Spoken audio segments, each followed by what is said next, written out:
Buenas noches, iniciamos aquí nuestro debate aquí en Coyipulli, en Senda Televisión. Para ello hemos invitado a los 5 candidatos a diputados.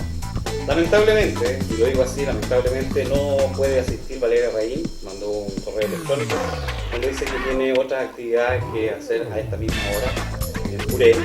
Y también telefónicamente le llama Jorge Raquel, anunciando que tiene una neumonía, que lo tiene complicado y está en cama. Sin embargo, tengo que agradecer la presencia acá de los 3 candidatos a diputados, don Mario Venegas, don Gonzalo Arenas y Diego Ancalao. Bienvenidos, y me parece una grata sorpresa que ustedes demuestren el interés que tienen por Coyipulli. Muchas gracias por la invitación. La verdad es que efectivamente el interés por Coyipulli y por apoyar a un medio de comunicación como Senda TV, que está haciendo, creo, un gran aporte en la zona. Sí, gracias por la invitación. Estuvimos corriendo, que teníamos un cierre ahí en Purén, pero hicimos todos los esfuerzos por llegar y llegamos. Aquí estamos para conversar con toda la gente de Coyipulli. Muchas gracias. Agradecer a Senda TV la invitación a este debate, un debate de ideas, y nosotros estamos abiertos a discutir sobre las propuestas para sacar adelante Coyipulli y el distrito. Muy bien, y vamos a comenzar ya. Tenemos preestablecido quién inicia este debate. Va a ser nuestro amigo Diego Ancalao. Con una pregunta, tienes 2 minutos para responderla. Si alguien se siente afectado, hay 1 minuto de réplica. Y comenzaríamos con lo primero, que yo también se lo he escuchado a ustedes en unos debates. Y escuchamos hablar de educación gratuita y de calidad para todos. A mí me llama mucho la atención cuando se habla de gratuita, pero más me llama la atención cuando se habla de calidad. ¿Cómo pretende usted ayudar para que esto así sea? Bueno, en primer lugar, aquí la educación en Chile, básica y media, es gratuita.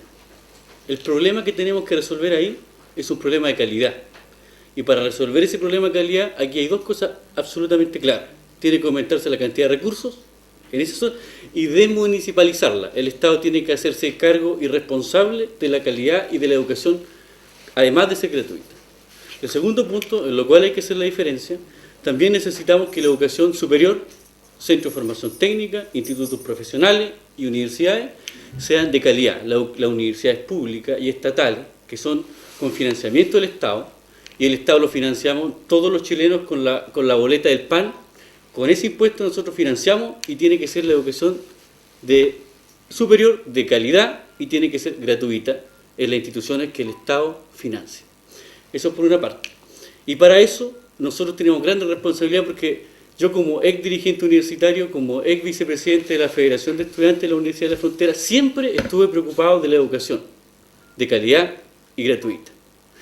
Entonces a mí me llama la atención profundamente cómo el año 2008 se legalizó el lucro. Se legalizó el lucro cuando se aprobó la Ley General de Educación, la LEGE, en la cual marcharon los pingüinos, que le llamaron los secundarios, y después se legaliza aprobando una ley LEGE, que hoy día tiene a más de 200.000 jóvenes profesionales endeudados con el crédito Corfo. Si la educación fuera de calidad y gratuita, hoy día no habrían 200.000 estudiantes con un problema de deuda, donde la Corfo hay un porcentaje importante que está con orden de embargo por una educación que es un derecho para todos. Bueno, y precisamente la ley general que validó y legalizó el lucro, aquí se encuentran personas que hicieron y firmaron y aparecieron en una foto muy contentos por haber aprobado la ley, en la cual, por ejemplo, veo y vi a Mario muy contento aprobando esta ley que legalizó el lucro en la educación superior, y que hoy día a su hijo, delante yo estaba hablando aquí en Coyipulli con Tamara Quijada, que me dice que está totalmente concentrada en trabajar para juntar plata para pagar el crédito Corfo. Y eso a mí, como joven profesional, no me gusta. Y no estoy a favor de eso. Y por eso que yo tengo que ser diputado y voy a ser diputado para mejorar eso. Muchas gracias. Candidato Arena. Bueno, a ver, cuando se habla de educación gratuita y de calidad, yo creo que se habla de algo que no existe. Se necesitan recursos, los recursos del Estado son escasos, y como son escasos, tienen que dedicarse y destinarse a aquellas personas que efectivamente no puedan pagar sus estudios. Sí, ese es el fin. Y de hecho, este gobierno ha hecho grandes avances. Pasamos de un poco más de 100.000 becas a más de 300.000 becas. Las multiplicamos por 3. Y todo el 60% más vulnerable de la educación superior va a tener acceso a becas. Ahora, que sea gratuita para todos es una injusticia. Es una injusticia porque pagarle la universidad al 10% más rico de los chilenos cuesta cerca de 3.500 millones de dólares. ¿Por qué el Estado le va a pagar la universidad a mis hijos si yo puedo pagar la universidad? ¿Por qué la plata que le van a destinar a mis hijos no se la pueden destinar a alguien que lo necesite más en la educación universitaria? 3.500 millones de dólares es una barbaridad de plata, gigantesca, que el Estado perfectamente podría invertir en construir casas, en construir soluciones, de mil tipos, y no para pagarle la universidad al 10% más rico de los chilenos que no tiene ningún problema en pagar la universidad. Entonces yo creo que se produce una injusticia gigantesca cuando se dice universidad gratuita para todos. El gasto fiscal siempre tiene que ser focalizado, y focalizado significa a aquellos que no pueden pagar, ayudémoslos, paguemos la universidad. Pero a los que sí pueden pagar, que lo paguen, porque esas platas se pueden destinar a otras cosas. ¿Y cómo hacemos con el tema de la calidad? La calidad de la educación, principalmente en la educación superior hay un tema de mejorar lo que es la fiscalización del Estado. Ahí nosotros tenemos deficiencias graves todavía en las normas en que se entrega la autonomía de las universidades. Y el ejemplo más claro fue la Universidad del Mar, que estuvo en una comisión investigadora ahí que Mario Venegas le tocó presidir, que fuimos miembros, y claramente hay un error serio que hay que corregir. Ok, muchas gracias. Diputado Venegas. Bueno, yo creo que en realidad es un gran desafío para Chile, digamos, y además un imperativo de justicia mejorar la calidad de la educación y hacerla gratuita. Y yo ahí difiero con Gonzalo en el sentido que es posible, ¿no es cierto?, hacerla gratuita. Este es un eje del programa de gobierno de nuestra candidata presidencial Michelle Bachelet. 3 ejes: reforma educacional, reforma tributaria y reformas a la Constitución. Los ejes de lo que es su programa de gobierno. La calidad es un concepto en sí mismo. Hay que hacer un acuerdo, una convención social. Yo soy profesor, sé, si hay algo que sé sobre educación, y en consecuencia hay que definir estándares. ¿Qué atributos debe tener la educación que reciban nuestros hijos? Especialmente los que van a los colegios, sus hijos, los que van a los colegios públicos. Porque Gonzalo, ¿no es cierto?, claro, está haciendo una comparación con, por ejemplo, los colegios particulares que reciben una educación de muy buena calidad, pero es costosa y no todos tienen acceso a esa educación de calidad. Lo mismo ocurre con la educación superior, costosa, que en Chile tengamos proporcionalmente los aranceles más altos del mundo en materia de educación superior es algo que necesariamente hay que corregir. Y el origen de todo esto es el modelo, un modelo, ¿no es cierto?, que pone en el centro el tema del mercado como motor de la educación. Lo dijo el presidente de la República, concibe a la educación como un bien de consumo. Yo no comparto eso, yo lo entiendo como un bien público y como un derecho que la sociedad y los gobiernos y el Estado debe garantizarle a todos. Gracias a Dios, la inteligencia se reparte, ¿no es cierto?, de manera más o menos equitativa entre todas las clases sociales. Y no puede ser que hoy un muchacho, ¿no es cierto?, que porque nació en una familia modesta, no pueda ir a la universidad teniendo todas las condiciones y todas las capacidades para hacerlo. Entonces, la calidad es una discusión que hay que hacer importante, y la gratuidad creo que es posible. Yo quiero hacerle la pregunta a los 3, porque a mí me llama mucho la atención el tema de la calidad, insisto. Cuando se habla de calidad, también hablamos, por ejemplo, de ejes motores como son los profesores. Y resulta que si nosotros no conversamos con los profesores, o no hay una modificación del estatuto docente, y hay profesores que ya tienen un cierto ciclo, y a lo mejor incluso han sido hasta mal evaluados, ¿cómo vamos a mantener este sistema? ¿Y cómo vamos a mejorar la calidad si los profesores siguen manteniendo? Y esto de mejorar o arreglar el estatuto docente va a pasar muchos años hasta que llegue a un acuerdo. ¿Cómo se pretende mejorar esto? ¿Por qué lo digo? Porque el Liceo Camilo Enrique en Temuco, que es un liceo subvencionado, sacó 5 puntajes nacionales. Y si yo digo las condiciones de subvención son exactamente iguales, ¿por qué no lo puede hacer cualquier colegio en las mismas condiciones de la región? Entonces, me llama la atención, ¿cómo mejoramos el tema de la calidad si también mejorar la calidad implica por pasar por profesor? Partimos por usted. Bueno, claro, es un problema multicausal, son muchas las variables que intervienen, sin duda los profesores son esenciales, también en la familia, el apoyo, en la comunidad educativa en su conjunto. Yo creo que efectivamente hay que hacerse cargo de eso. Tú puedes tener hoy día a profesores que tienen que tener una salida honrosa. Si los profesores siguen estando en el sistema, porque al lado tenemos un sistema previsional que los condena a la miseria. Si los profesores se quieren ir, están cansados muchos de ellos, pero prolongan su trabajo porque no se pueden ir, porque cuando ganan en promedio 1 millón de pesos activos, se van y quedan con 180, 220 mil pesos. Eso es lo que mantiene a muchos profesores aún en las aulas, y si no corregimos eso, si no generamos, ¿no es cierto?, incentivos para que ellos se puedan ir en mejores condiciones, evidentemente vamos arrastrando un problema. Me refiero en puntual a los profesores, pero hay que mejorar los medios, ¿no es cierto?, con que cuentan, la infraestructura, la capacitación, el perfeccionamiento permanente, son elementos que van a incidir ciertamente en mejorar esa calidad. Tú hablas del Camilo Enrique, conozco la experiencia, son profesores notables, son todos ellos, y hay hoy un proyecto, un emprendimiento de profesores que hicieron un colegio que le ha ido notablemente, y hay muchos colegios, tanto en el mundo público, municipal, como particular subvencionado, que lo hacen bien. El problema es que estamos seleccionando, el Camilo Enrique selecciona.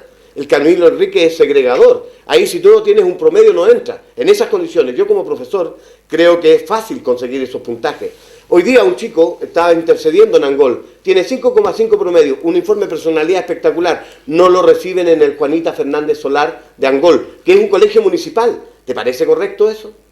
No, y eso es lo que hay que corregir en la base, y solo cuando empecemos a apretar esos aspectos, esas variables, podremos alcanzar esa necesaria calidad de la educación para que se empareje la cancha.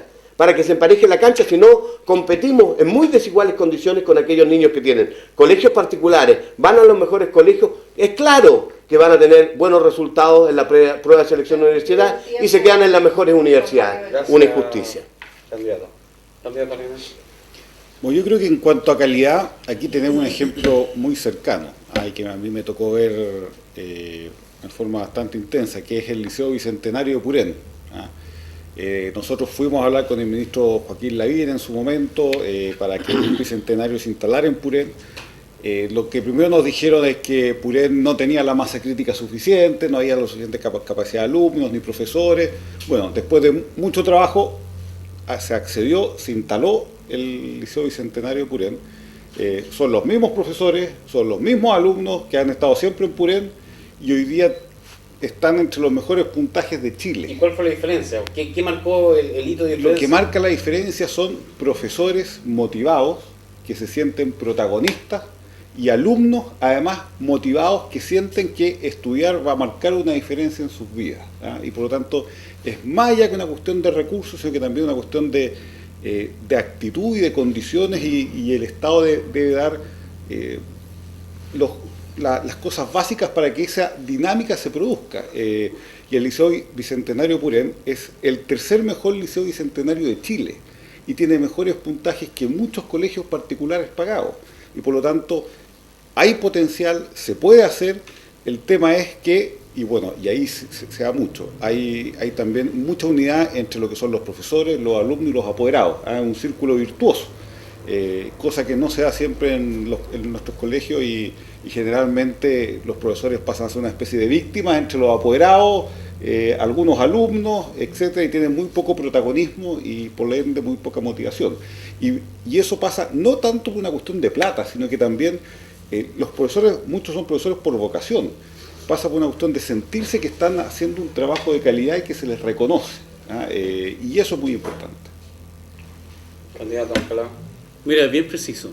Lo que nosotros tenemos que impulsar aquí es un sistema de perfeccionamiento permanente y gratuito para los profesores, particularmente para los profesores que están en los colegios municipalizados, porque es ahí donde tenemos que invertir la cantidad de recursos, la capacitación y la especialización, especialmente en los colegios de las comunas más pobres, como el caso de Purén, donde yo estudié, digamos. Conozco la realidad tácita, la realidad vivida, digamos. Entonces, desde esa perspectiva puedo dar una opinión cierta como profesor, como ex dirigente y también como ex alumno. Y lo que nosotros necesitamos impulsar con mucha fuerza, además ahí, es perfeccionar muy detalladamente y con un sistema de calidad a los profesores que estudiaron los días sábados.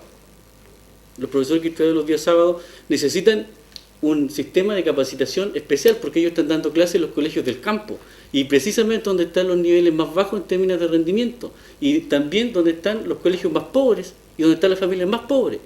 Entonces, para que esos sectores más pobres puedan acceder a una educación de calidad y llegar a la universidad y transformarse en polo de desarrollo de su familia, lo que necesitan es que los profesores estén capacitados y se mejore. Entonces, concretamente eso. Lo segundo, la situación de la educación en Chile no partió ahora último con el tema de la gratuidad que se viene exigiendo. Esto partió hace muchos años. Entonces, los candidatos que me acompañan ya han estado 8 años en el Congreso y por lo tanto hace 8 años ya deberían haber empezado a trabajar en lo que tiene que ser la calidad, la mejora y la gratuidad de la educación. No ahora. Y en ese sentido es algo que nosotros tenemos que hacer ya. Y con respecto a lo que Gonzalo decía, hay que aclarar una cosa, y en esto hay que ser bien claro. La educación en Chile siempre la han financiado los más pobres, nosotros los de sectores más postergados, por una razón muy sencilla. Somos los que pagamos el 19% del impuesto. Somos nosotros los que pagamos impuestos. No como la Forestal Mininco que paga 20.000 pesos por la patente municipal allá y el negocio de la esquina paga 80.000 aquí. Entonces, el 10% no paga impuestos. Solamente el 5%. Tenemos el minuto de réplica. Minuto de réplica. Minuto de réplica, por favor.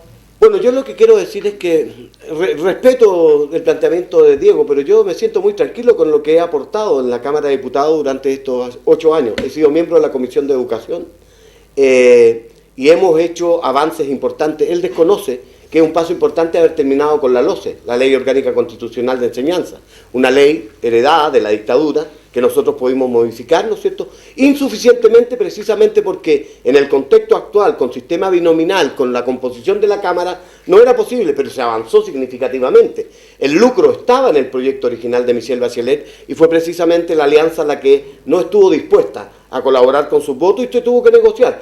Diego no lo entiende porque como no ha estado en la Cámara de Diputados aún, ¿no es cierto?, no puede entender esas dinámicas que se dan. Ahora, hemos hecho muchas cosas, muchas variables. Yo soy autor de un proyecto que coloca, ¿no es cierto?, un mínimo de exigencia para poder estudiar en la universidad, 550 puntos a lo menos, y eso está aprobado, porque ciertamente este negocio de las universidades no puede y no resiste análisis. Gracias, Señor moderador, tienes un minuto. aquí hay una cuestión muy importante. Yo conozco la dinámica del Congreso y cómo funciona el Congreso, porque yo trabajé con el exdiputado Villauta, particularmente en materia de educación y deporte. Entonces en eso no me cuentan cuentos. En segundo lugar, aquí hay una cuestión que es absolutamente clara y la gente lo tiene que saber. El promedio que hay hoy día en la prueba de selección universitaria es de 408 puntos en este distrito. Y si usted presenta un proyecto de ley con 550 puntos, entonces está dejando a todo el promedio de este distrito afuera. Yo le recomendaría, o si no, cuando yo sea diputado voy a tener que modificar eso. Entonces lo otro, que aquí hay que centrar mucha tranquilidad en decir esto. Michelle Bachelet, ella reconoció que la LEGE había tenido errores profundos y ella, además de reconocerlo, lo disculpó, pidió disculpas, digamos, al respecto. Y no hay nada malo en eso, tener un poco de humildad y pedir disculpas por los errores, porque todos somos humanos. Entonces, si eso fue un error, yo no te critico, Mario, solamente digo que tenemos que trabajar en una mejora constante. Ok, muchas gracias. Diputado candidato Arenas. Comenzamos la segunda pregunta y le corresponde a usted iniciar este ciclo. Yo miro con mucha preocupación, diputado candidato en este momento, que en Coyipulli, a 2 kilómetros de Coyipulli, ya en los pozos profundos no hay agua. A 2 kilómetros de ellos. Y es más, saliendo de Coyipulli, aquí a la entrada donde estaba el ex vertedero, hay pozos de vecinos que no tienen agua. Se ha hecho una inversión millonaria de parte del gobierno por el tema de los abastos de agua, con unas torres gigantes que se han instalado en todo el sector de arriba más arriba de Curaco, y los pozos profundos que se hicieron no tienen agua. Y es un tema preocupante. ¿Por qué motivo? Porque hoy día el municipio está ocupando recursos para enviar un camión al Aljibes a entregar agua en pleno invierno. En pleno invierno, estoy hablando yo de junio, julio, agosto, en pleno invierno se ha estado entregando agua porque los pozos no hay. ¿Qué solución tenemos para eso, A ver, primero, estimado candidato? no es un problema solo de Coyipulli, es toda la provincia de Malleco. En general, en el sector rural de nuestra provincia, cerca del 80% de la gente que vive en el campo no tiene acceso a agua potable, lo cual es una barbaridad, si no decimos un país desarrollado y moderno, que el 80% no tenga derecho de acceso al agua.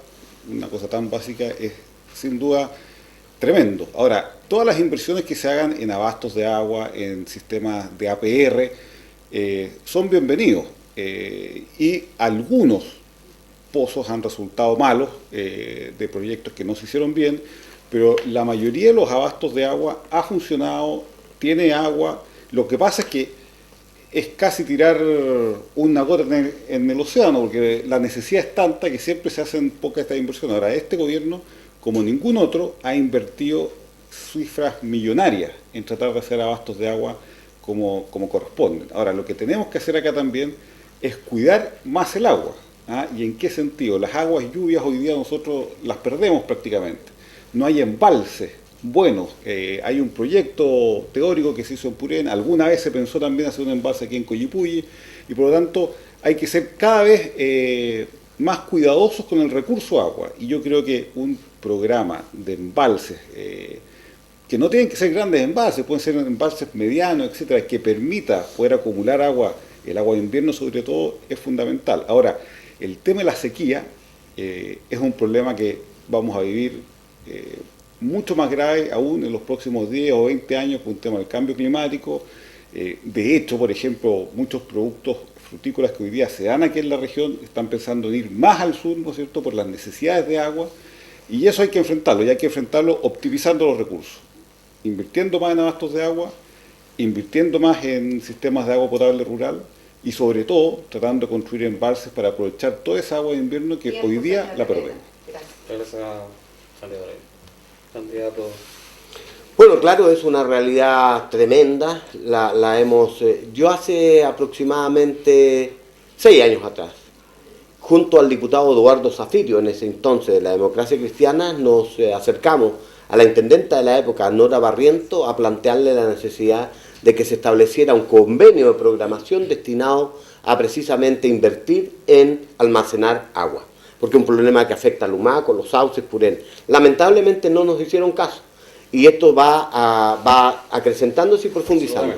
Yo creo que hay una estrecha relación, lo lamento, pero todo lo que he estudiado, entre la enorme densidad de bosques, de, ¿no es cierto?, especies alóctonas, es decir, pino y eucaliptus, que tiene, creo yo, incidencia en la desaparición de napas. Creo que tendríamos que cuidar nuestras cuencas hidrográficas, creo que debiera haber una reforestación de esas cuencas frágiles ya, con nativo, que está demostrado que es lo que protege y genera agua. El calentamiento global es una realidad, tal como lo ha señalado Gonzalo, y yo creo que necesariamente tenemos que invertir, estudiar, hacer estudios, ver. La ley de bosque nativo se quedó a medias para poder alcanzar esto en cuanto a poner regulaciones. Si en la desregulación, la no presencia del Estado para controlar y regular determinadas materias es la que ha provocado esta verdadera, ¿no es cierto?, crisis del recurso agua. Y en la codicia, pues, si en vez de poner, ¿no es cierto?, 1.200 plantas en una hectárea, ponen 1.800. Se trata de rentabilizar al máximo, sin importar los efectos negativos, como dicen los economistas, las externalidades negativas que le dejan a la comunidad, que tiene que seguir sufriendo. Y entonces así es claro que nos estamos expulsando a los campesinos a las ciudades, donde viven peor que lo hacían en el campo. De manera que creo que es un tema gravitante, es una gran pregunta. Diputado, voy a retomar el tema porque me interesó mucho lo que dijo usted. Ustedes, si bien esto ya lo sabían y se sabía hace 8 años o 6 años atrás, por ejemplo, ¿por qué no se trabajó ese tema, precisamente en el tema forestal? Y nuevamente hoy día la Cámara vuelve a aprobar el decreto 701. Yo creo que allí hay un tremendo desconocimiento, hasta la majadería, diría yo. El decreto 700, lo que se hizo es que el decreto 701 expiraba. Correcto. Conforme lo que estaba establecido. El decreto 700 hoy día no beneficia a las grandes empresas, solo a los pequeños y medianos propietarios. Algunos interesadamente andan diciendo, me achacan a mí ser responsable, ¿no es cierto?, de haber aprobado esa ley. Quiero contarte que solo con el fin de señalarlo, yo ni siquiera estaba en esa sesión, porque estaba en una misión oficial fuera del país. Pero no tiene importancia. Lo que hizo ahí es un perfeccionamiento de una ley. Siempre hay intereses. Lo que tienen que entender es que se juegan intereses políticos, intereses económicos cada vez que se discute una ley, y no hemos tenido por el sistema binominal los votos necesarios como para haber hecho. Nosotros escuchamos a mucha gente, se perfeccionó hasta donde fue posible. Por ejemplo, incluso hay incentivos especiales para las comunidades indígenas en esta materia. Se ha incorporado la idea de poder, ¿no es cierto?, entregar incentivos económicos para que se reforeste con especies nativas, como les señalo que hay una directa relación con cuidar los recursos agua. Pero lamentablemente, ¿no es cierto?, esto ha sido insuficiente. Y había allí, y los votos, porque lo que pasa es que finalmente, por mucho que uno tenga voluntad, yo te quiero contar, yo creía que iba a cambiar el mundo cuando llegué a ser diputado, pero soy uno entre 120, que tiene que, ¿no es cierto?, en función de las posibilidades, de la convicción, del diálogo y de la realidad política del momento, votar conforme estima más adecuado para quienes representan y los intereses. Entonces creo yo que nadie es un superhéroe, no va a ir ninguno de nosotros a cambiar, ¿no es cierto?, la realidad, sino que lo que ha planteado la presidenta Michelle Bachelet, nuestra candidata, es que creemos esa mayoría necesaria. Por eso he invitado a doblar para que podamos modificar algunas cuestiones que están en la Constitución y que están en leyes que amarran la posibilidad de esos cambios. Gracias, candidato. Candidato a la palabra.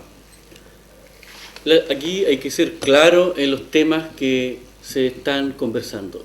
La situación del agua hoy día es una situación absolutamente grave y hay que reconocerlo. Aquí, en esta provincia, en este distrito, hay un desastre natural y eso es real. Hay un desastre ecológico, hay un desastre ecológico.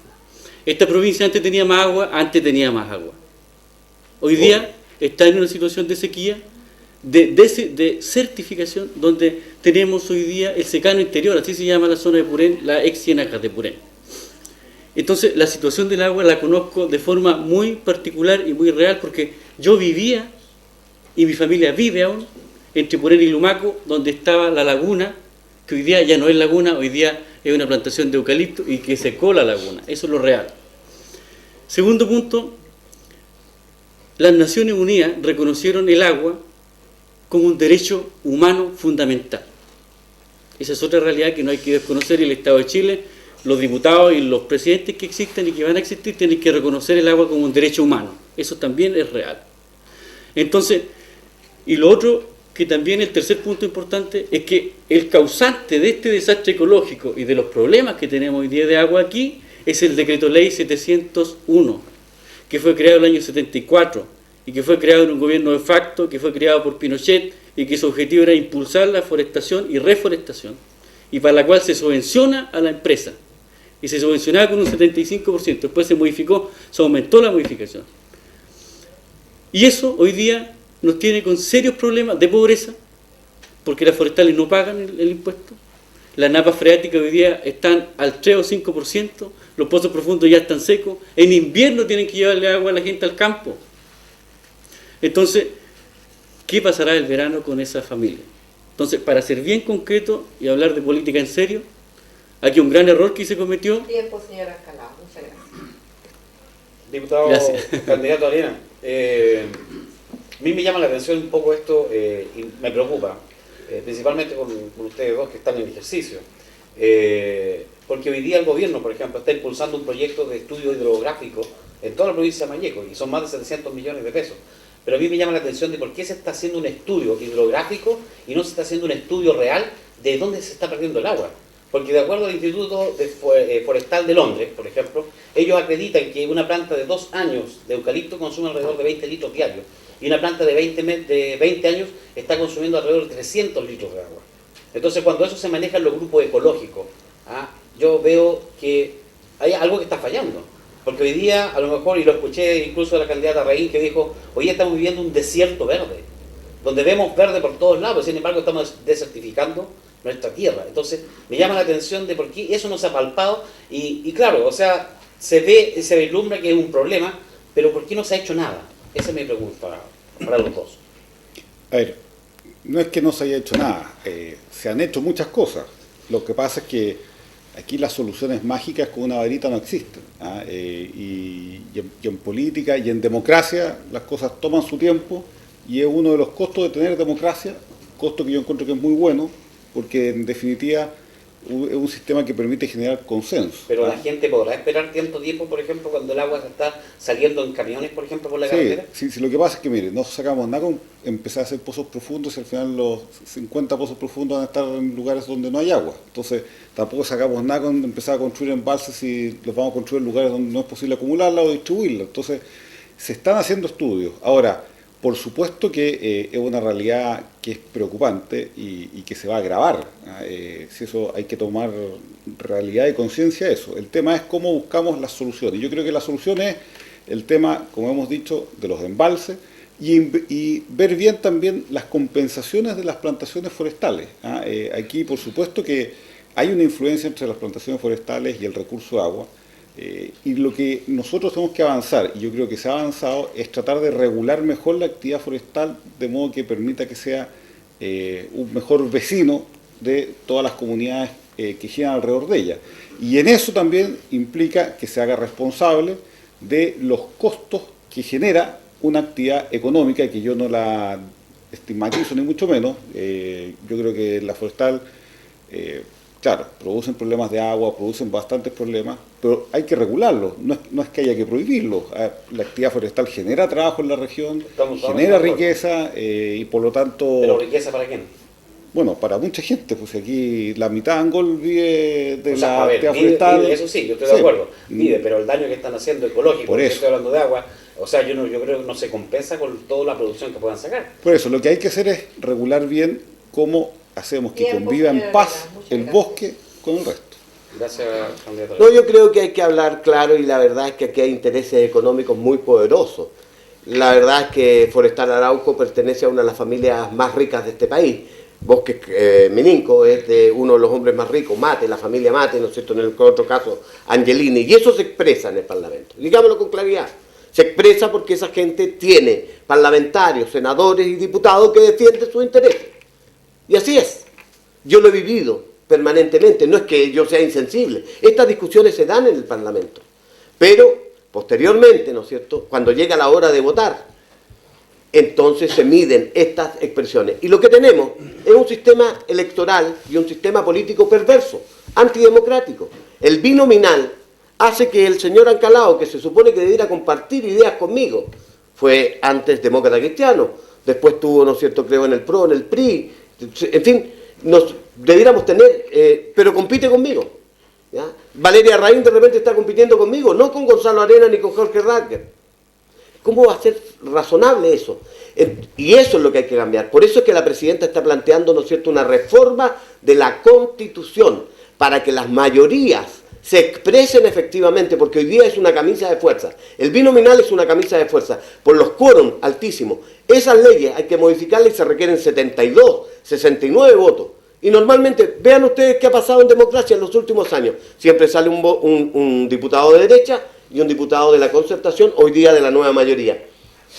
Ese sistema es el que hay que cambiar para permitir que más estén presentes, que puedan, que no haya ese resentimiento. Vamos y compitamos y dejemos que la gente, ¿no es cierto?, exprese en el voto la democracia de soberanía, si la gente es la que elige al final de cuentas. Yo no ando llorando, yo me encantaría que fuera un sistema proporcional como teníamos antes y que todos los candidatos que quieran puedan ser, para que nadie ande lloriqueando diciendo a mí no me dejaron competir, que a mí... No, porque eso le hace mal a la política. Gracias, Señor moderador. Su minuto de... Bueno, se preguntó en primer lugar sobre las forestales y Mario habla sobre el PRI y el PRO, no sé qué más. Para contestar concretamente sobre el tema, primero, Mario tiene razón. Aquí hay grupos económicos fuertes que manejan las forestales. Y él lo sabe muy bien porque el año 2002 el gobierno lo nombró a él a cargo de generar las negociaciones para la protección de la empresa privada maderera. Eso de es las falso. forestales. Eso es falso. El año 2002. Después que tú pusiste la querella criminal contra la Empilico. Eso es falso. Eso ¿sí? es falso. Bueno, si usted quiere, yo puedo mostrar los antecedentes. Sí, por supuesto. Yo puedo mostrar otros Entonces, antecedentes también. Sí, yo también puedo mostrar otros antecedentes. Entonces, para aclarar un poco el tema, nadie aquí anda lloriqueando, como dice Mario. Aquí nosotros tenemos un proyecto colectivo que consiste en cambiar esta situación y que los grupos económicos dejen de financiar y manejar a los candidatos y a los políticos que están hoy día legislando, no para la Muchas gente, gracias, sino que señor para los Calao. empresarios. No, a mí no me financia ningún grupo económico. Al contrario, No he dicho con nombre, mucha honra como, no, es que es muy fácil. A mucha honra me financio solo, ¿ya? Y con algunos aportes. Y ahí está, vayan al Banco Santander, el crédito que año a año, ¿no es cierto? Nadie me pone un peso. Así que yo paso con ese tema. Y la gente lo sabe. En segundo lugar, lo que yo quise decir es que efectivamente tomemos conciencia de que aquí, ¿no es cierto?, hay poderes económicos muy fuertes que tienen incidencia en el Parlamento, en el actual sistema electoral, y tiene mucha relación con lo que estamos conversando. Si no cambiamos eso, por eso es que la presidenta ha planteado la idea de una reforma constitucional que permita, ¿no es cierto?, sacar esos amarres que quedaron heredados de la época del gobierno militar, y eso es lo que tienen que entender. Si está clarito, 3 ejes: reforma constitucional, reforma en la educación y reforma tributaria. Eje del plan del gobierno de nuestra candidata Michelle Bachelet. Me parece.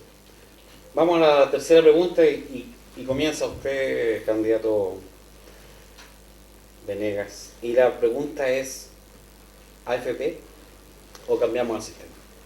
Yo, en lo personal, querría cambiar el sistema en la base. ¿Y O sea, volver a qué? ¿O hacer qué? yo creo en un sistema de reparto, creo en un sistema solidario, en que haya aportes del Estado, aportes de los patrones y aportes del trabajador. Este sistema fue creado durante el gobierno militar y hizo tabla rasa con un sistema que tenía problemas, pero creó un sistema perverso donde hoy día, mire, hoy día todos nosotros, en vez de ganar dinero, vamos disminuyendo los fondos que tenemos, mientras que las empresas, los dueños de las empresas tienen utilidades millonarias. En un semestre, 35.000 millones de dólares de utilidades, y nuestros fondos bajan. Y eso incide en la jubilación que vamos a tener. Les contaba el caso de una profesora, ¿no es cierto?, que termina convertida en una pobre, dentro de la línea de la pobreza, una vez que jubila. En consecuencia, yo querría cambiarlo. Para cambiarlo necesitamos otra composición en el Parlamento. Si no, no va a ser. Por eso es que responsablemente nuestra candidata presidencial ha dicho, a lo menos, para empezar esto, debemos tener una mayoría en la Cámara de Diputados, en el Senado, y una AFP estatal como propuesta, para dentro de la misma lógica introducirle competencia al mercado, para que la gente se las pase, esperamos, y pueda así bajar los costos. Pero lo que hay que hacer es una cosa distinta, creo yo, con un concepto, un fondo solidario de reparto, en donde haya estas 3 partes, ¿no es cierto?, incidiendo, y pueda la gente finalmente salir con pensiones dignas, porque las de ahora son miserables. Le va a pasar a Gonzalo, me va a pasar a mí, le va a pasar a Diego el día de mañana si llega al Parlamento, ¿no es cierto? Aunque llegue al Parlamento igual, al momento de jubilarse con este sistema, va a terminar, ¿no es cierto?, con una pensión miserable. Le pasó al exdiputado Villauta, que nos cuente si es que hoy día la pensión que él disfruta en este sistema de AFP es una pensión que le permite vivir dignamente en esta etapa de su vida. No, y le pasa eso a la mayoría de la gente. Si es malo el sistema, ¿por qué Michelle Bachelet nuevamente insiste en hacer una AFP estatal? ¿No hubiera sido conveniente a lo mejor mejorar? Porque Michelle Bachelet está convencida, y yo también, de que ella va a ser la próxima presidenta del país. Correcto, pero a lo que entonces tiene que ser responsable. Es muy crítica en el tema de la AFP. Pero por supuesto. Mucha gente, incluso hoy día, la mayoría de los paros fiscales, por ejemplo, están en contra precisamente del sistema de AFP. Werner, lo que pasa es que cuando una persona sabe que va a llegar a la primera magistratura del país, tiene que ser responsable, porque después tiene que cumplir lo que plantea. Entonces ella tiene que ver qué pasa en estas elecciones, que se den las condiciones políticas para poder impulsar esos cambios. Es la misma razón que tenemos nosotros ya somos diputados.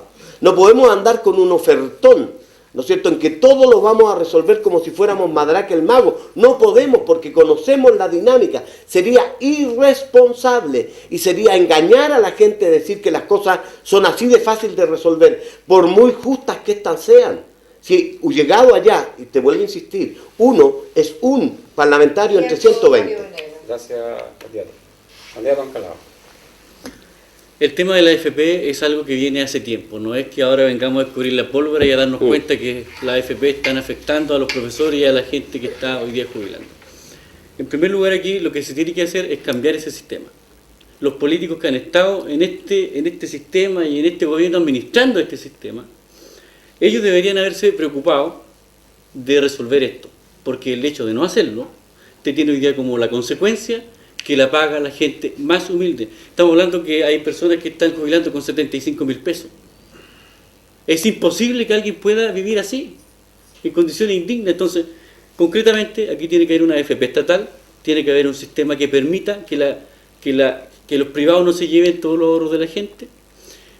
Cada vez que hay un desequilibrio económico, los únicos que pierden es la gente más humilde y los únicos que ganan son los que administran estos sistemas.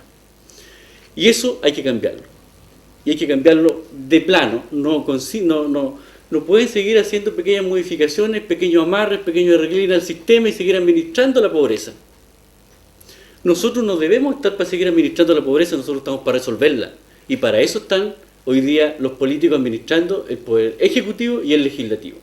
Por lo tanto, no solamente podemos quedarnos en el diagnóstico de que está este problema.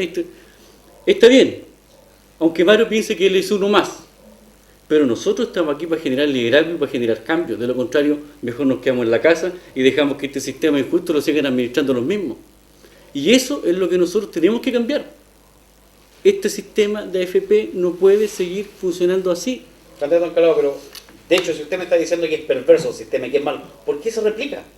No entiendo, o sea, yo insisto, no entiendo por qué el Estado, o en este caso Michelle Bachelet, quiera replicar nuevamente una AFP estatal. Si en el fondo van a ser muy parecidas las circunstancias, van a cambiar a lo mejor ciertos parámetros de lo que son las inversiones, o a lo mejor se va a invertir acá, pero ¿cuál es la diferencia? O sea, no entiendo por qué se replica el sistema. O sea, voy a ir más allá. Las decisiones políticas son las que tienen que cambiar los sistemas políticos, sociales y económicos. Y quienes tienen las decisiones políticas son los políticos que están en los cargos de toma de decisiones. Y si el sistema político se sigue administrando de esta forma y los precios los sigue pagando la gente más humilde, es porque los que están ahí no han tomado las mejores decisiones para la mayoría. Para la mayoría. La han tomado solamente para una minoría, que es una minoría económica y política poderosa, que son los que los tienen ahí administrando un sistema injusto. Eso es lo concreto. Nadie se merece nacer en pobreza y nadie se merece seguir siendo pobre. O morir esperando una hora para una especialización o una operación en el médico. Eso nadie se lo merece. Los únicos que permiten eso son los que administran el sistema, este sistema político y económico. Y cuando tú me preguntas por qué sigue así, es porque los que están ahí no están interesados en cambiarlo. Están interesados en hacer pequeñas modificaciones para poder seguir administrando la pobreza. Eso es todo. Candidato Arena, hacemos la réplica. A mí me sorprende un poco las declaraciones porque cuando dicen que Michelle Bachelet lo quiere cambiar todo y hay que empezar de cero con el tema de la AFP, bueno, la gran medida que hizo Michelle Bachelet durante su gobierno fue la reforma previsional. Claro. Ella invitó a gente de todos los sectores políticos, estudiaron muy a fondo, con mucha gente en la concertación, y ella llegó a la convicción de que había que hacer la reforma previsional. ¿Y qué significó, en resumen, la reforma previsional? Validar el sistema AFP. Eso fue lo que hizo. Esa fue la gran conclusión que hizo Michelle Bachelet. Hizo el aporte previsional solidario, que es en el fondo subvencionar las pensiones que dan las AFP, y eso es potenciar la AFP. Estableció la pensión básica solidaria, que en el fondo para todos los que quedaban fuera de la AFP, para que obtuviesen su pensión. O sea, lo que ella hizo fue fortalecer las AFP. ¿Ya? Ahora, no fue una mala reforma, fue una buena reforma, en el sentido que antes la gente tenía problemas serios, andábamos mendigando pensiones de gracia, ¿no es cierto?, para esta señora que estaba mal, para esta otra que estaba aquí, etcétera. Pero fue una buena reforma. Pero el tema es que fue buena porque Michelle Bachelet hizo lo que ella, en convicción y razonablemente, sabía que era lo urgente, que es modificar el sistema, perfeccionarlo, pero no se puede hacer tabla rasa con un sistema que ya está, que tendrá sus imperfecciones, pero el otro sistema, en que el Estado se hace cargo de todas las pensiones, no es rentable en ningún país del mundo. Están todos quebrados los países que lo hacen. Y cuando un país quiebra, ocurre lo de España, en donde el 50% de los jóvenes no tiene trabajo. Entonces, cuando uno dice, van a llegar con pensiones miserables, sí, pueden llegar con bajas pensiones, pero ojo, por tratar de arreglar eso, lo que vamos a hacer es que no van a poder trabajar hasta los 40 años, porque no van a tener trabajo. Entonces, hay que ser muy responsables de cómo se administra un sistema, y no se pueden hacer cambios de un día para otro, que por lo demás, y yo no sé por qué los dos candidatos de... Tiempo, señora. Bueno, después lo es. Gracias, candidato Arena. Su minuto de réplica. Bueno, no, lo que yo quiero señalar es que lo que oculta tú, Gonzalo, es que en realidad no es que la presidenta no haya querido cambiar el sistema, incluso antes que nosotros. Yo siempre converso con los antiguos, los diputados que llevan más tiempo. Mario, lo hemos planteado muchas veces, pero no se han dado las condiciones. políticas por el sistema político una vez más, para tener los votos necesarios. Si esa ley es una ley que tiene quórum, es de rango constitucional, tiene quórum altísimos.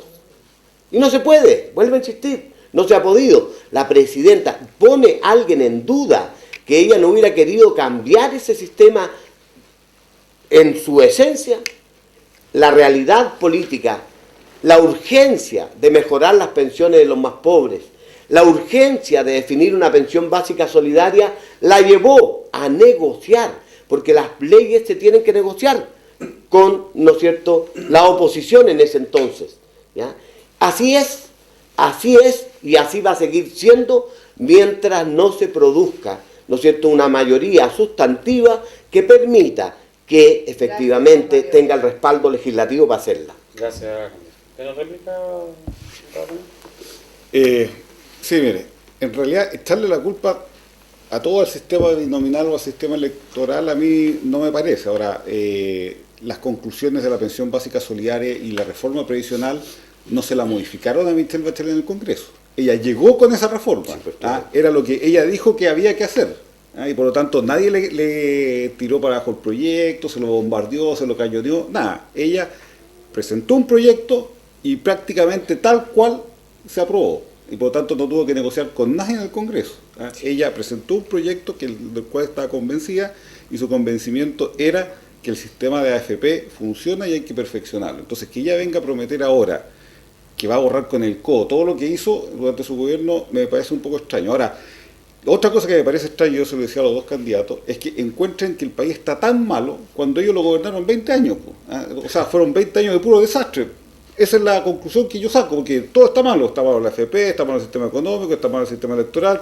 Entonces, ¿qué hicieron los 20 años que está todo tan terrible? Entonces, aquí hay una cuestión que hay que contestar. Señora Elena. Gracias, general. ¿Tiene su minuto, señor Alcalá?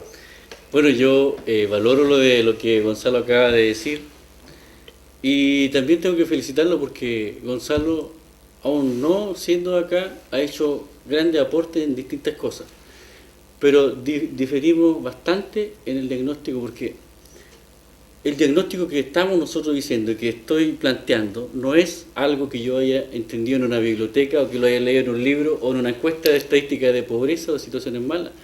Es lamentablemente lo que me toca vivir y lo que a muchos chilenos y mucha gente y personas del distrito le toca vivir hoy día aquí, y que es la falta de oportunidades, que es que no hay trabajo.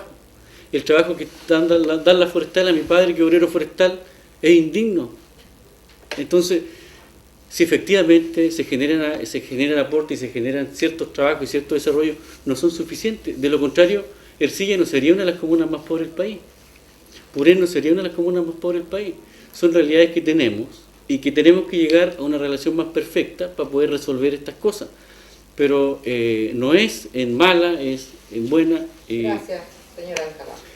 Gracias, candidato.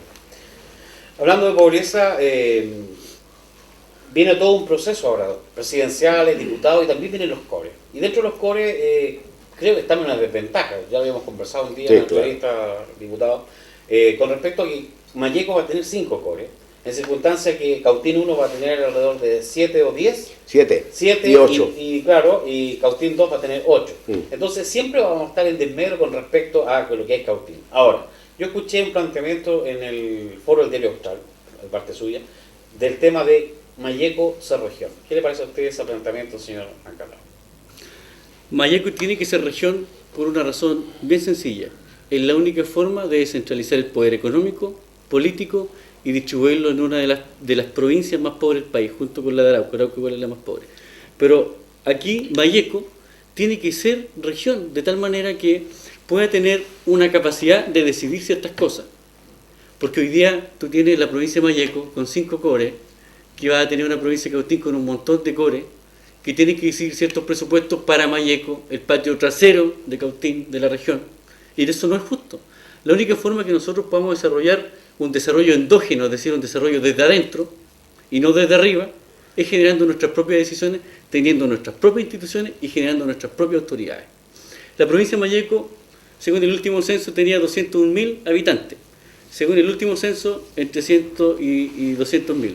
No tenemos claro el número, pero alrededor de 200.000. Y Temuco tiene 300.000. Solamente una comuna tiene más habitantes que las 11 comunas de esta provincia, más que las 8 de este distrito. Entonces, cuando nosotros planteamos la creación de una región, estamos creando y estamos pidiendo la posibilidad de transformarnos en un polo de desarrollo y no seguir siendo, porque si de lo contrario, ¿qué va a pasar aquí? Vamos a seguir siendo el patio trasero, la región la van a seguir decidiendo Cautín, los recursos van a seguir siendo inferiores, la pobreza va a seguir profundizándose. Entonces eso no lo podemos permitir. Y por eso tenemos que crear una región que nos permita generar un desarrollo a todas las comunas, donde Angol sea capital, donde Traillén tenga una participación importante y donde nosotros podamos de una vez por todas sacar adelante las comunas más pobres del país, que son de las cuales nosotros venimos. Y también resolver temas y regular también las situaciones que ocurren hoy día con los problemas del agua, con los problemas de la luz, porque no es posible que además de ser esta una de las provincias más pobres, tenga el costo más elevado de luz en el país, por kilowatt. Gracias, señor. Candidato René. A ver, Complicado. yo personalmente voté en contra de la reforma constitucional que estableció la elección directa de Core. ¿Ah? ¿Y por qué? Porque así como hay un mal centralismo, que es el de Santiago contra las regiones, también hay un mal centralismo dentro de las regiones. Absolutamente. ¿Ah? Y nosotros lo vivimos con Temuco. Y por eso yo me fui de los pocos que se opuso a esa reforma, porque sabía que iba a pasar esto, que iba a pasar que siempre va a ser más rentable para un gobierno o un intendente o cualquier autoridad venir a un barrio de Temuco que venir a Los Sauces. ¿Ah? Y tienen la misma población. Entonces va a ser mucho más rentable invertir 1.000 millones en Temuco, porque electoralmente va a rendir mucho más que hacerlo en un camino entre Purén y Lumaco. Y por lo tanto siempre vamos a estar ahí en desventaja profunda. ¿Sí? Nuestro futuro no puede estar ligado a un gigante que nos va a comer siempre y que va a ser Temuco.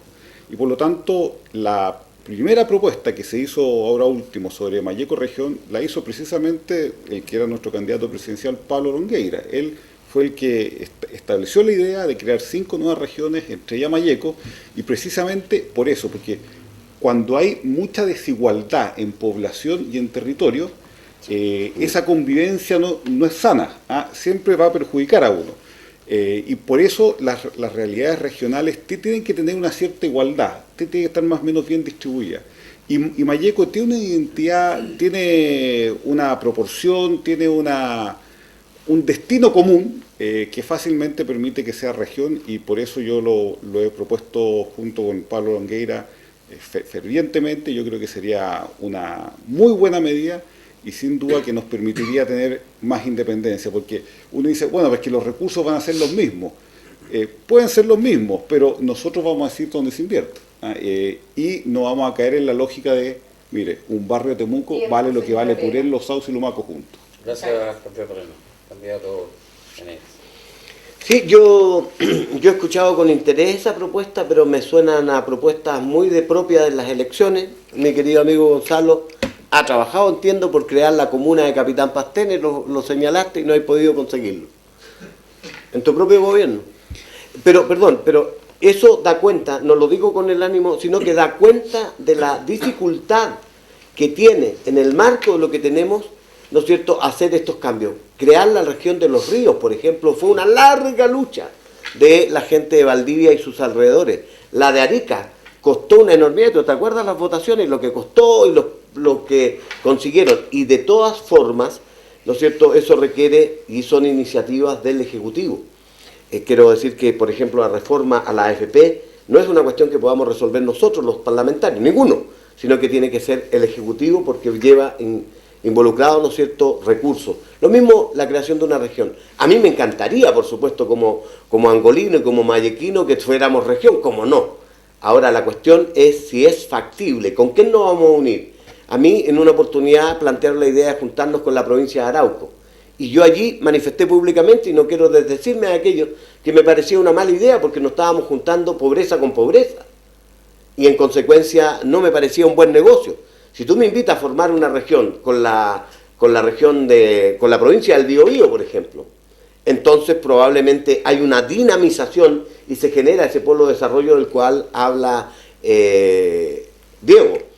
Me interesaría, es un tema que hay que analizarlo muy muy, muy profundamente. Pero claro, ¿cuándo sería bueno para nosotros una región? Cuando la capital esté efectivamente en Angol. ¿Y qué pasa si cuando la proposición en Arauco queda en Cañete o en Leu? ¿Resolvimos algo? ¿Resolvimos algo? Las diferencias intrarregionales yo las comparto, Gonzalo. No solo entre regiones, sino que al interior de esta región. Gracias. Nosotros somos víctimas de Temuco. Gracias, candidato. ¿Alguna réplica? Sí, sobre la comuna de Capitán Pastene. Yo soy un convencido que la comuna de Capitán Pastene se va a crear. Tarde o temprano se va a crear porque es una realidad que está ahí. Nosotros hicimos 2 estudios que los presentamos al gobierno para poder concretar la comuna de Capitán Pastene. En el último estudio de 31 puntos que se necesitaban como mínimo para que fuera comuna, Capitán Pastene obtuvo 29. Fallábamos exclusivamente en el número de población. Por lo tanto, tarde o temprano la comuna de Capitán Pastene va a salir, se va a concretar, y yo creo que es cosa de tiempo que la realidad madure. Ahora, yo creo que va a ser un aporte para esa zona, como sería un aporte también crear la región de Malleco, que yo no creo que hay que unirla con nadie. Yo creo que Malleco por sí solo da para ser región y por 11, supuesto con las 11 comunas. con las 11 comunas. La provincia, ¿no? La provincia. Y da, ¿no es cierto?, para ser región perfectamente. ¿Alguna réplica? No, hay, Solamente clarificar eso, que estábamos hablando de crear la región de Malleco. No era otra cosa. Perfecto. es que yo nunca, disculpen, es que yo no había escuchado que la propuesta fuera que es la provincia de Malleco, Sí, eso sus es. 11 comunas, la región. En ese caso mi decisión sería claramente favorable. Votamos. Votamos a favor, Bien. sin duda. Me parece muy bien. Es una buena idea, por la cual se podría empezar a trabajar desde ya. Pero obviamente no todo es color de rosa en esta provincia, y uno de los temas complicados es el tema mapuche. Con usted, candidato Arenas, comenzamos. ¿Cómo solucionamos el conflicto? Bueno, primero, decir que el conflicto no se va a solucionar de un día para otro, no se va a solucionar con mano dura tampoco, y tenemos conflicto, y hay que ser realistas, para los próximos 30 años. Eso es más o menos lo que se han demorado los países exitosos en resolver estos problemas, Nueva Zelanda, Canadá, etc. Cuando usted habla de 30 años, ¿estamos partiendo de hoy día? Estamos partiendo hoy día, porque, para ser sinceros, hemos hecho muy poco para solucionar el tema mapuche aún. Llevamos algunas cosas medias testimoniales, pero en el fondo no hemos resuelto el problema de fondo, y es más, se ha agravado. Yo todavía me acuerdo cuando la primera vez que asumí como diputado, una vez Carabineros nos hizo una charla y nos dijo, mire, los que participan en hechos violentos son 30, y nos mostraban las fotos, todo. Hace 3 meses atrás tuve una sesión en el Congreso, una sesión secreta, en la Comisión de Inteligencia, nos dijeron, miren, los que participan en los hechos violentos son 113.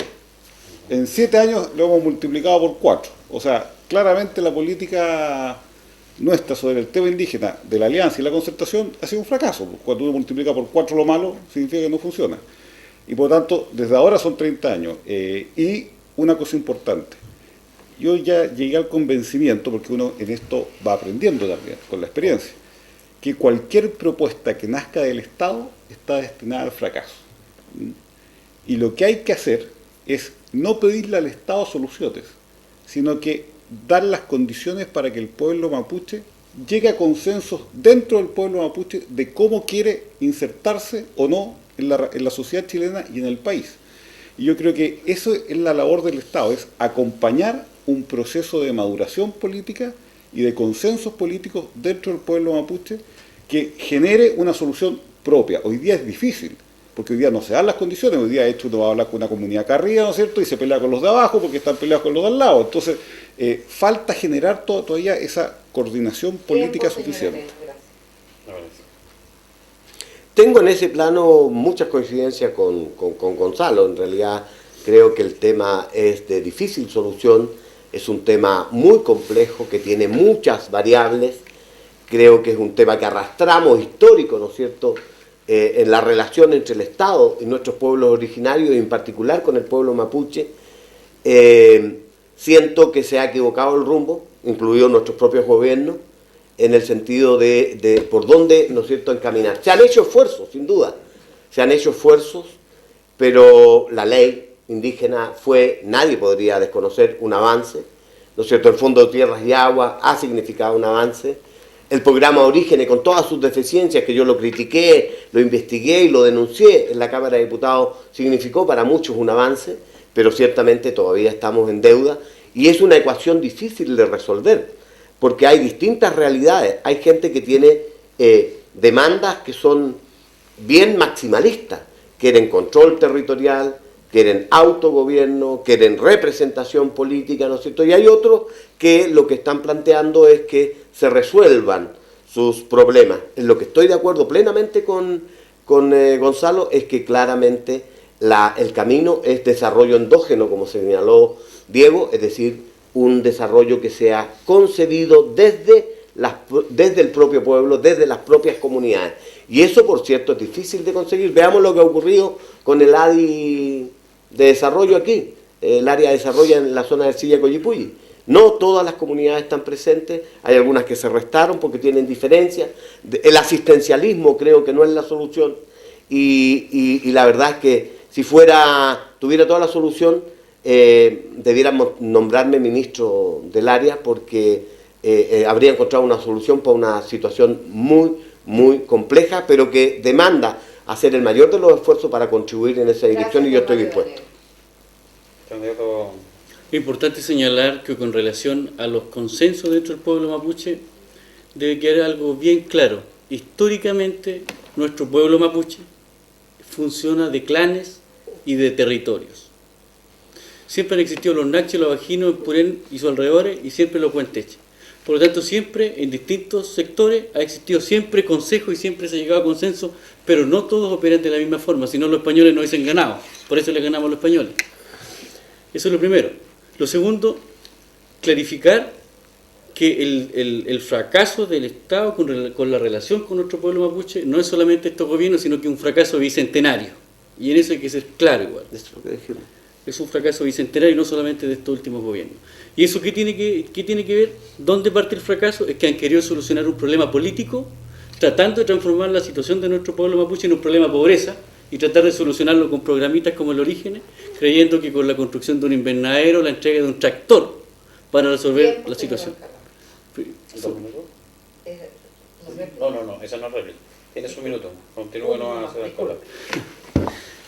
Me voy a apurar porque los tiempos son más cortos. ¿Usted vio el TVN en Anatel cuando hizo la pregunta? ¿Se acuerda del canal? Se demoró 2 minutos en hacer y no pudo contestar. Sí. Sí, no, pero no hay problema, no hay problema. Entonces, eso. La solución, para ir al punto, la solución nuestro pueblo mapuche la ha planteado siempre. Nosotros queremos, en primer lugar, existir legalmente. Necesitamos existir en la constitución política. No existimos como pueblo. En segundo lugar, se ha dicho que la constitución que viene de la dictadura nos ha negado todos los derechos colectivos. Y en tercer lugar, nunca vamos a poder llegar al nivel que plantea Gonzalo, donde el pueblo mapuche plantea sus propias relaciones. No se puede porque no nos escuchan. Y cuando nos escuchan, tampoco nos responden.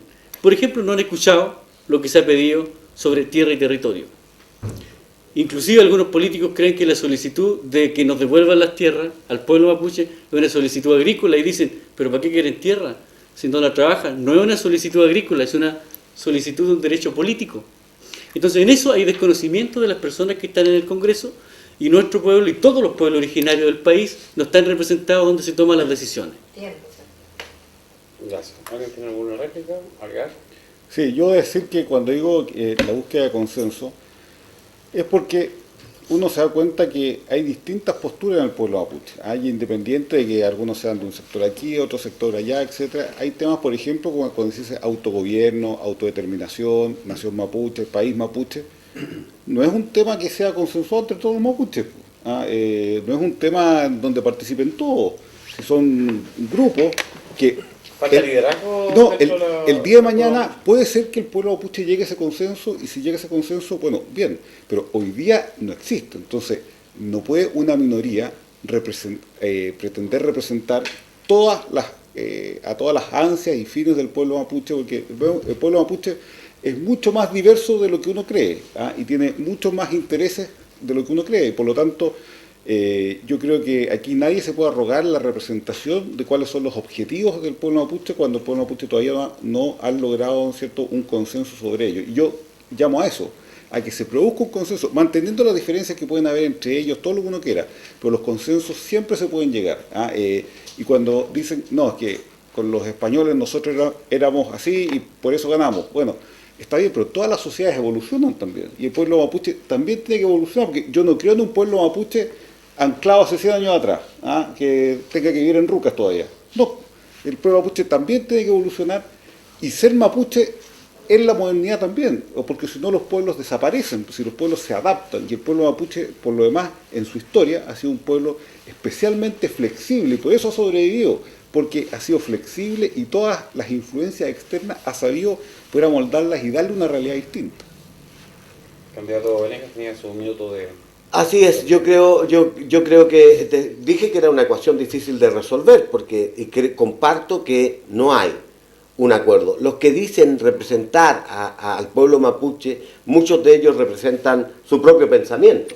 Hay muchos que profitan de aquello, que consiguen recursos financieros, que viajan por el mundo, ¿no es cierto?, pero hacen poco por sus propios hermanos. De hecho, las críticas yo las he escuchado directamente en las comunidades, cuando le hemos entregado responsabilidades a personas, ¿no es cierto?, del pueblo mapuche, no han sido precisamente los más eficientes y los mejores para administrar los recursos. La CONADI siempre ha estado dirigida por personas del mundo mapuche, y las críticas más profundas y más demoledoras vienen precisamente de esas comunidades, de manera que no es necesariamente esa la solución. Yo creo que tienen que trabajarse en eso. La presidenta Bachelet tiene una propuesta para el mundo indígena. Ella plantea la idea de darle rango de ministerio, ¿no es cierto?, a la CONADI. 2, reconocimiento constitucional, que planteaba Diego. 3, ¿no es cierto?, crear un Consejo Nacional de Pueblos Indígenas, mucho más representativo, mucho más amplio, en donde se genere, ¿no es cierto?, la discusión y los acuerdos que permitan establecer una relación del conjunto de los pueblos originarios con el Estado de Chile. Porque lo que ocurre es que de repente tú vas como autoridad, conversas con A, tiene una versión, vas con B y tiene otra versión. ¿Cómo llegas a acuerdos? Si hay que conseguir acuerdos, si el país se construye sobre la base de ciertos acuerdos, no por la imposición de unos pocos, ni del que tiene el poder, ni menos aún de una minoría que pretende, por muy legítima que sean sus ideas, imponérsela al resto a la fuerza, ¿no es cierto?, y sin esos acuerdos necesarios que permiten. Si el país se construye entre todos, de a poco, y por eso que creo que, insisto, es un tema extraordinariamente complejo. Gracias. Su minuto...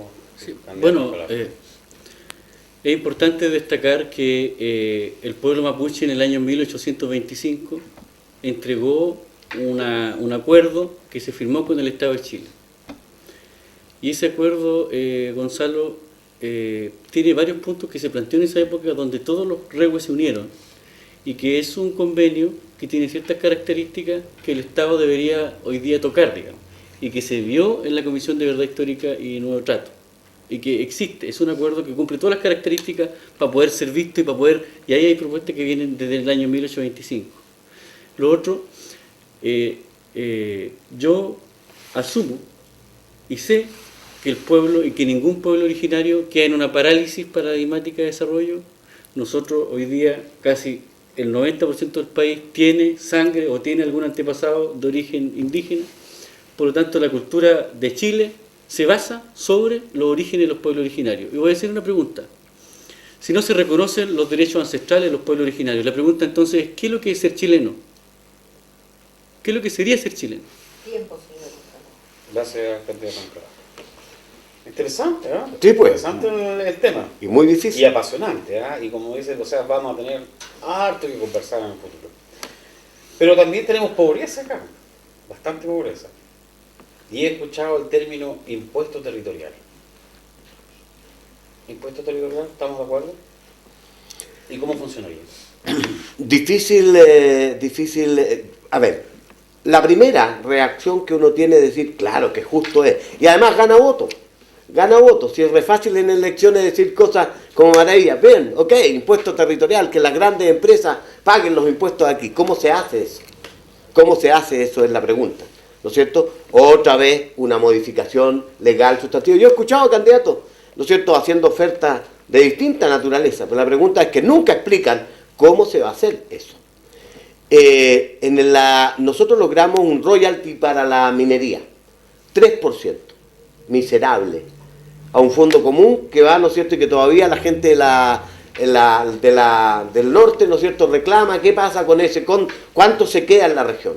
¿Cómo medimos eso? ¿Le cobramos un impuesto por cada una de las hectáreas que tienen? ¿Que paguen un impuesto en cada una de las comunas? ¿En proporción al número de hectáreas que las empresas tienen plantadas? Bueno, eso es lo que hay que hacer, ¿no es cierto?, estudiarlo, hacer una propuesta seria, factible. Yo estaría, por supuesto, si eso va a significar mayores ingresos para las municipalidades como Coyipulli, que tiene re pocos recursos para invertir directamente y que depende de los recursos del FNR o de la Subdere, donde le va tan re bien a mi amigo Gonzalo, ¿no es cierto?, y que me va a ir bien, espero yo, en el próximo gobierno de nosotros, ¿ya? Pero tenemos que andar siempre pellizcando en Santiago o en Temuco, porque la cantidad que tiene de recursos la gente, ¿no es cierto?, en las comunas de Coyipulli, de Ercilla, de Purén, de Lumanco, es mínima. Para inversión directa me refiero, pagan la luz, pagan el agua, pagan a los profesores, pagan a otros y se quedan sin nada. Me encantaría, pero hagámoslo factible, veámoslo, pongámoslo, ¿no es cierto? Tiene que ser el gobierno el que mande la iniciativa, por un lado, discutirla la ley y ver si están los votos necesarios para aprobar una ley. Y les aseguro que va a haber un rechazo de determinado sector abrumador porque no les conviene, pues si las casas matrices están en Santiago. Tiempo, María. Gracias, diputado. Candidato Ancalá. Me sorprende a mí de sobremanera el desconocimiento de la propia legislación chilena cuando se plantean estos temas. Y producto del desconocimiento de las propias leyes que los parlamentarios deben dominar, es que hoy día tenemos gran parte de la población pagando altos precios. Aquí hay que aclarar una cosa. Cuando hablamos de impuesto territorial, el impuesto territorial existe. Para eso no hay que hacer ninguna otra ley, que es distinto a que se haga una ley de royalty. El impuesto territorial existe y si es lo que hoy día se llama la contribución. El problema que tenemos es que cuando yo he hablado, yo sé que cuando tú dices que otros candidatos se han referido al tema, soy yo, y tú lo has dicho en alguna No, Valeria radio. Raín también lo ha mencionado. No eres el único. Pero yo lo he dicho en alguna radio Sí, y yo quiero Valeria también. Pero déjame hablar, pues, Mario. No, porque tú estás afirmando algo que no es real. Después te toque tu réplica. Entonces, ¿qué es lo que pasa? Que se confunde. Hay un nivel de alfabetismo legal en esta materia. El impuesto territorial es la contribución, que el año 1974 se le eximió a las forestales de pagar. Y cuando yo hablo que las forestales paguen el impuesto territorial, la deuda que deben, la deuda que tienen con esta provincia, que tienen con Chile, yo hace 2 años atrás escribí un artículo que fue publicado en alguna revista internacional sobre el tema, donde yo la deuda de las forestales con Chile es el impuesto territorial, que es el 1% que tendrían que pagar. El artículo 13 del decreto ley 701 dice, 2 años después de la primera cosecha tienen que pagarlo. No lo han pagado. Ese impuesto no se ha pagado. Y si ese 1% se pagara, solamente una empresa tiene 1.1 millones de hectáreas, solamente una empresa forestal. Tiene 10 veces más que todo el pueblo mapuche del sur, del Biobío del sur. Solamente para hacerse una ilustración. Entonces, ¿qué es lo que pasa con esto? Hoy día, de acuerdo a la cantidad de hectáreas que no se ha pagado, porque además el año 2001 se emitió una circular de CONAF que no se ha pagado. Servicio de Impuesto Interno dice que no lo ha cobrado porque CONAF no se lo cobra. El artículo 13 dice que debía haberlo pagado, no lo ha pagado. Hoy día eso suma 40.000 millones de pesos. Gracias, promedio. candidato Ancalá. Candidato bien. Bueno, la candidata presidencial nuestra, Evelyn Matei, ha propuesto que el 1% de la tributación de las empresas pudiese quedar en las regiones de origen. Y yo creo que el 1.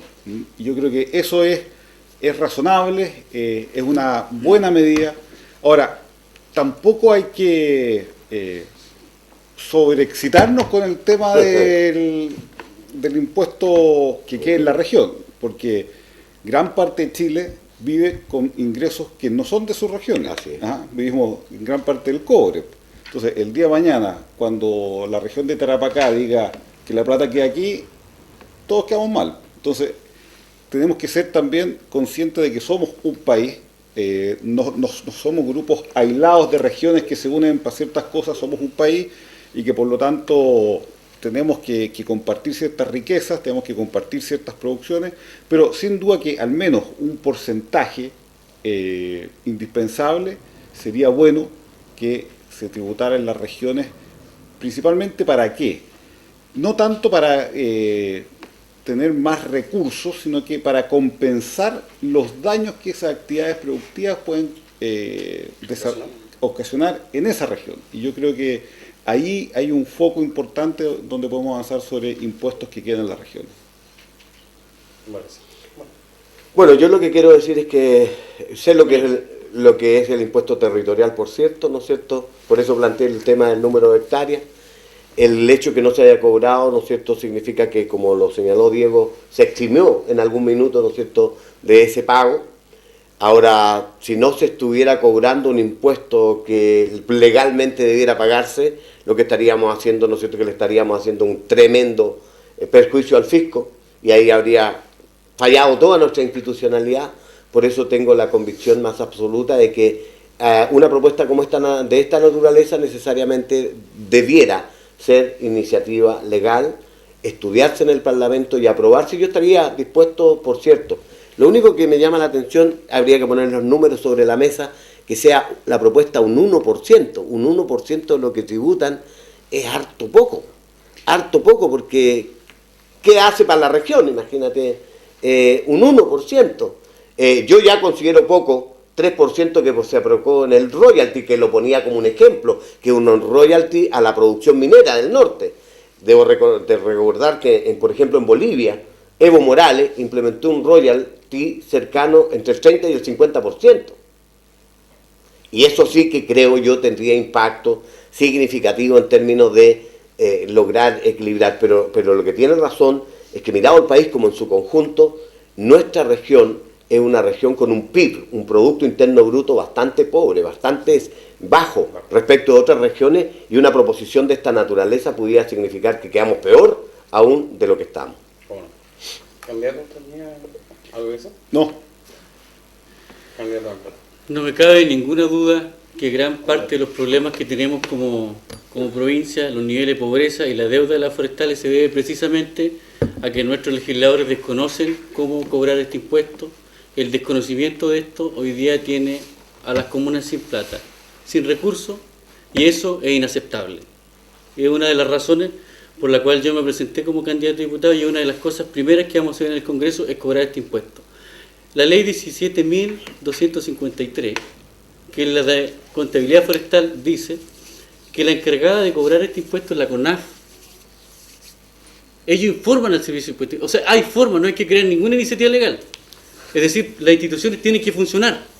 Y la función de un diputado es legislar, hacer leyes y supervigilar que las instituciones públicas funcionen. Eso dice la Constitución. Y eso no lo están haciendo, no lo hicieron en este caso. Y con esto quiero ir más allá. La ley de contribuciones, ¿qué es lo que te dice? Que los pagos de la contribución son ingresos directos a los municipios. El 60% del ingreso municipal es para el fondo común municipal y el 40% son ingresos directos. Es decir, que ni siquiera hay que crear una ley de tributaciones para que quede el 1%. Entonces, este nivel yo creo, y estoy ahora convencido, que es la que tiene nuestra provincia, así de pobre, así de mal, solamente por una miopía política y legal. Es decir, y lo digo yo con mucho respeto, y no lo digo en mala, sino que yo me siento hoy día con el derecho de plantearlo, porque yo soy hijo de un obrero forestal. Yo además estudié técnico forestal. La realidad y el perjuicio de no cobrar esto en 20 años lo pagamos nosotros allá en las comunas más pobres como esta. Y eso a mí hoy día me duele mucho, de que no se haga, solamente porque las personas que tienen que hacerlo no lo hacen. Y el precio lo pagamos nosotros y nuestros hijos, y eso a mí no me gusta, porque además los que están ahí no están, digamos, solamente para sentarse. Yo tenía mi minuto que no lo ocupé, ahora lo quiero ocupar. Cuando yo hablo del 1%, no hablo del 1% de impuesto territorial, sino que estoy hablando en general de la ley de la renta, y estoy hablando principalmente del impuesto de primera categoría. Y por lo tanto ahí hay un porcentaje importante. Ahora, en lo que dice Diego, que no cobramos nosotros los impuestos, bueno, los diputados no somos cobradores de impuestos. Ahora, en Chile la autoridad y la competencia en materia tributaria la tiene el presidente de la República, es de iniciativa exclusiva del presidente. Por lo tanto, si buscamos culpables, si hablamos de los últimos 20 años, Elwin, Frey, Lagos y Bachelet, a la misma que quieren elegir de nuevo. Y agrega Piñera. Piñera, Si también pero sea llevamos presidente o 3 no. nomás. Sí, llevamos 3 años, pero los 20 años que no se cobró el impuesto fueron 4 presidentes de la concertación que además la quieren reelegir ahora como presidente. Entonces, bueno, busquemos los responsables ahí, pues si son los presidentes de la República los que manejan en Chile el tema tributario. No hay nadie más que tenga responsabilidad sobre eso más que el presidente de la República. No, lo que yo quiero decir es que hay un error de interpretación de parte de Diego. Lo primero es que efectivamente los diputados no somos elegidos para recaudar impuestos. O lo hace la CONAF o lo hace impuestos internos. Y si es efectivo lo que él señala y el cargo que pretende hacernos, entonces el diputado Villauta, que lo está apoyando, no hizo su pega. Porque él fue el diputado antes que yo, durante mucho tiempo. Y entiendo que su gurú, su mentor, su maestro, en consecuencia, es medio complicado lo que está planteando, ¿no? Es medio complicado lo que está planteando.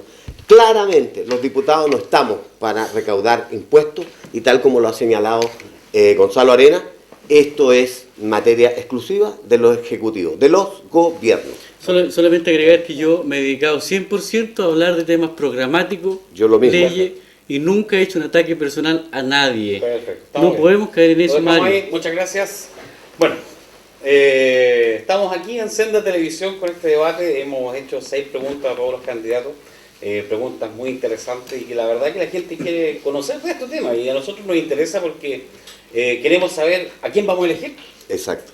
Entonces, obviamente, nuestro interés, principalmente como canal de televisión, es informar que la gente, bien lo dijeron ustedes, que están muy interesados en representar a Coyipulli, y me alegro mucho de que ustedes estén presentes. Lamento que no hayan venido los otros 2 candidatos, pero esto habla bien de ustedes, y la gente de Coyipulli tiene que valorar esto, porque ustedes hicieron el esfuerzo, a pesar de todas las actividades que tenían, de estar presentes. Por lo tanto, yo eso se los agradezco personalmente y espero que les vaya muy bien a los 3. Lamentablemente no van a poder salir los 3, pero sí se los agradezco de estar presentes. Va a tener su minuto, señor Alcalado. Vamos a comenzar con las preguntas. Me van a dar a ustedes 1 minuto. Usted elige a quién le pregunta a sus caballeros.